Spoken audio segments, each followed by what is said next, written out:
Hello, small business owners, and welcome back to another episode of the Small Business Tax Savings Podcast. My name is Mike Jesowshek. I'm a CPA and founder over at JETRO, which is a digital accounting firm servicing small business owners across the country, helping them with accounting, bookkeeping, taxes, and payroll. Now, before I get started, if you enjoy our weekly episodes, I just ask that you please leave a review on whatever platform you may listen to us on and share with other business owners. And of course, if there is a topic that you want us to touch on or hear more about, shoot me an email and we can put it on our schedule. Now, today's topic is one of my favorite tax saving strategies, and the one that I really like to talk with business owners about because it involves their children or their grandchildren. And this strategy is hiring your children or grandchildren within your business. Now, if you are self-employed, which means an unincorporated business, rather than helping support your children with your post-tax dollars, you can instead hire them to work for your business and pay them with tax-deductible dollars. Of course, the employment must be legitimate and the pay must be match kind of what you would pay for someone that's doing, a normal rate that you'd pay someone for that work. And it must be normal hours. So you can't overwork your children or anything like that.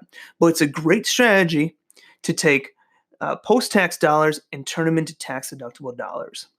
Now, the reason this works is that a child's earned income, so the income that they make from working, is taxed at single rates. And with the tax reform from the end of 2017, they doubled the standard deduction for singles. So the standard deduction now in 2019 is $12,200. That means that your child can make $12,200 from working and pay no income tax. And if the child is willing to actually contribute to a traditional IRA, for which in 2019 the cap on that is $6,000, the child can actually make $18,200 for working, federal income tax-free. Now, the key thing to note here is that wages paid to a child under 18 are not subject to FICA taxes. FICA taxes are that Social Security and Medicare taxes. Because employment for FICA tax purposes doesn't include services performed by a child under the age of 18 when employed by a parent. So because of this, the child will not be required to pay the employee's share of the FICA taxes, and the business, you as the business owner, won't have to pay your half of FICA taxes either.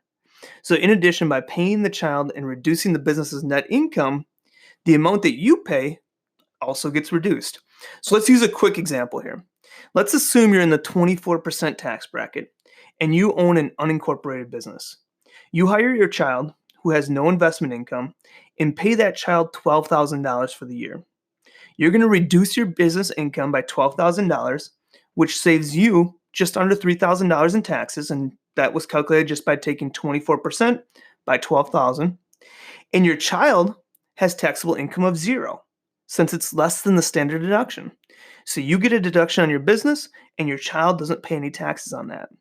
Now, you might have caught in the beginning that I mentioned if you are a self-employed with an unincorporated business, and you might be thinking, but Mike, I'm an S-Corp.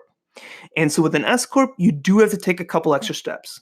So if you pay the child out of the S-Corp, they would still pay no income taxes up to the standard deduction cap, but they would be subject to FICA taxes. So Social Security and Medicare, you would have to pay, and they would have to pay, and then you would also have to match, which would be roughly 15.3%. However, this is where we kind of dig a little bit deeper into the tax strategy, and we set up a family management company that is a sole proprietorship. So let's say your child is providing grass cutting services.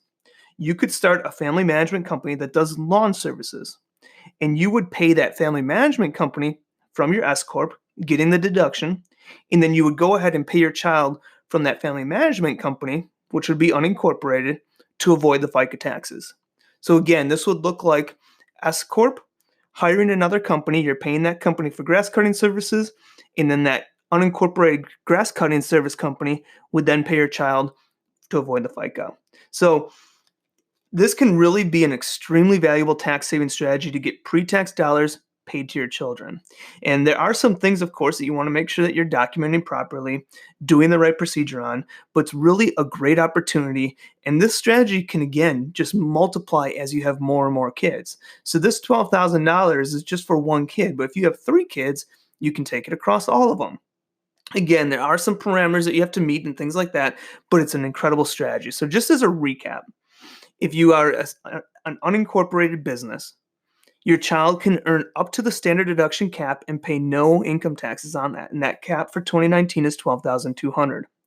If you pay them from an unincorporated businesses, you also do not have to pay FICA. So that'd be Social Security and Medicare on the employee side or the employer side. If you're running an S corp, there are some extra hoops that you have to jump through with the family management company, but it still poses an incredibly great tax saving opportunity for you and your business. So that's all I have today. If you have any questions on this or any of the other items that we've discussed, feel free to reach out. Also, check out our website, www.taxsavingspodcast.com. This is a great resource to go and check out some of our most recent episodes and find extra items if you want to dig a little bit deeper. Also, join our Facebook group. We share tons of value. We share tons of information for free. You can join simply by searching Facebook and search Small Business Tax Secrets, and there's going to be a group that pops up. Again, that's Facebook and Small Business Tax Secrets. I want to thank you for jumping on to another episode, and I will see you next week.